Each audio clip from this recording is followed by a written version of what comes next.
Alors, il y a Roro 974 qui demande: Bonjour père, je suis marié civilement à un divorcé. Je suis catholique pratiquant. Pourquoi je ne peux pas prendre la communion? Ah, mon ami, C'est une d'abord question oui, c'est une question difficile dans l'Église. mais qui C'est touche une quand même question pas mal de personnes. qui touche beaucoup de personnes. D'abord, parce que il y a une première souffrance que vous vivez. C'est la souffrance d'un divorce. Un divorce, c'est de rompre une alliance. Et vous savez que cette alliance, le mariage, c'est pas une alliance avec ma chérie ou mon chéri, hein, que j'ai choisi pour époux, pour épouse. C'est une alliance entre euh, un homme et une femme, mais sous le regard et dans la grâce de Dieu.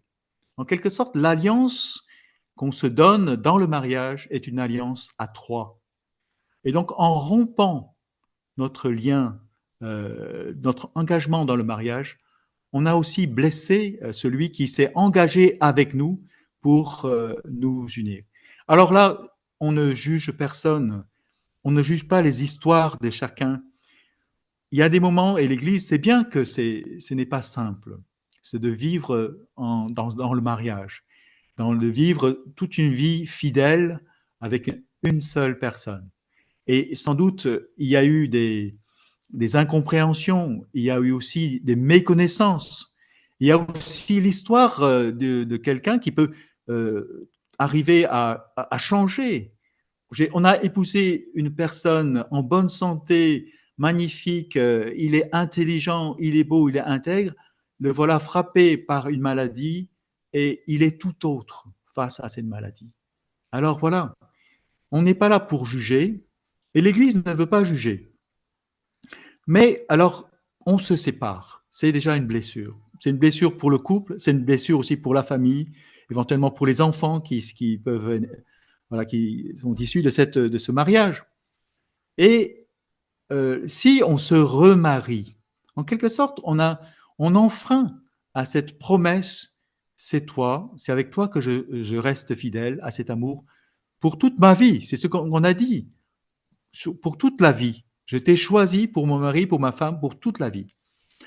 Alors, la communion, c'est quoi? C'est la communion, je reçois non pas un droit, mais je reçois le pain qui me fait entrer dans la communion avec mon Dieu. Voyez. Alors, c'est ça. C'est cette double rencontre. D'un côté, une rupture d'alliance avec une personne, et puis de l'autre côté, notre désir de maintenir la communion avec Dieu. Alors, c'est une question très délicate. Et je t'invite, Roro, 974, d'aller rencontrer un prêtre. Parce qu'aujourd'hui, le pape nous dit, à nous pasteurs, il ne veut pas saisir dans une formule de déclarer, OK, les divorcés, remariés, allez-y, vous pouvez communier. Non, il ne veut pas.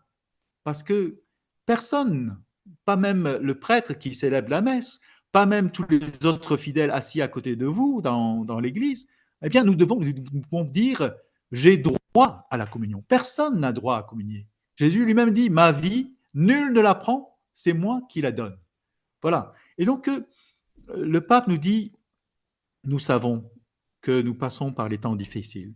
Et cette communion eucharistique, elle n'est pas faite pour les saints. Elle est faite pour les pécheurs, pour les faibles, pour nous encourager, pour dire Dieu. Voilà. Mais bien sûr, donc il faut d'abord un temps pour éprouver si ce nouveau compagnon qui est avec vous, si vous êtes vraiment fidèle, sincère avec lui. Là, c'est pour ça que l'Église aujourd'hui et le pape nous dit, euh, chers pasteurs, prêtres, évêques, allez rencontrer vos fidèles, ou bien fidèles, allez rencontrer vos pasteurs, partagez votre désir de communier.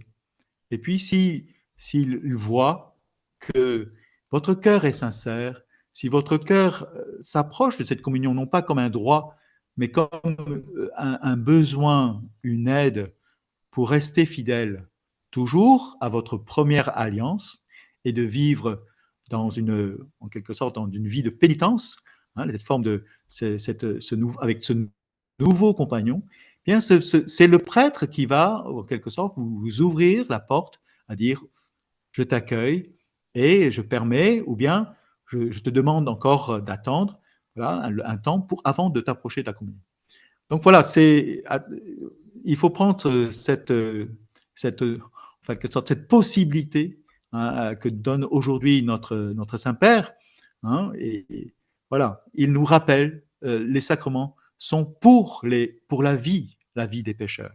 Voilà. Ce n'est pas seulement le pain des anges et des saints. Voilà. Alors, vraiment, ayons le cœur plein de gratitude et puis allons voir nos pasteurs, parlons sincèrement et puis voyons comment nous pouvons l'un l'autre. Mais parfois, si le prêtre vous dit non, vous savez, quand vous obéissez à l'Église et au pasteur que le Seigneur vous donne, eh bien, vous êtes en communion étroite, communion spirituelle cette fois-ci, étroite avec la croix du Christ. Parfois, je vois des personnes qui viennent, vous voyez, devant la table de la communion, croiser les bras et recevoir simplement la bénédiction de Dieu. Aujourd'hui, il y a ce geste qui manifeste cette bonté de Dieu, qui vous dit, vous n'êtes pas loin de moi. Ce n'est pas parce que vous ne pouvez pas accéder au sacrement que moi, je ne peux pas vous rejoindre dans ce que vous vivez. Voilà, vous comprenez bien.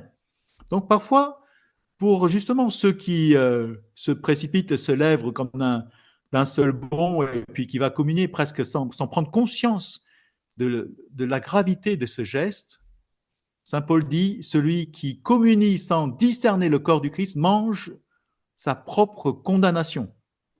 Donc 1 Corinthiens 11, allez lire. Vous voyez. Donc il ne s'agit pas pour nous de communier, nous qui avons accès à la communion, de communier comme ça, mais nous devons partager aussi la douleur de tous ces frères qui ne peuvent pas, à cause de plein de situations, ne peuvent pas communier encore. Voilà. Donc c'est une question très délicate, très douloureuse, mais Roro, je t'invite à la confiance, à la foi et aussi à la persévérance. Voilà, va voir un prêtre, parle-lui sincèrement, dis-lui ton désir de communier et puis voir comment cela pourrait être possible un jour ou l'autre. Voilà, peut-être dans les grandes célébrations, les grands moments d'église, on ne sait pas. Voilà. Et ça, c'est le choix de ton pasteur, de ton prêtre, de ton curé, de t'ouvrir la porte des sacrements.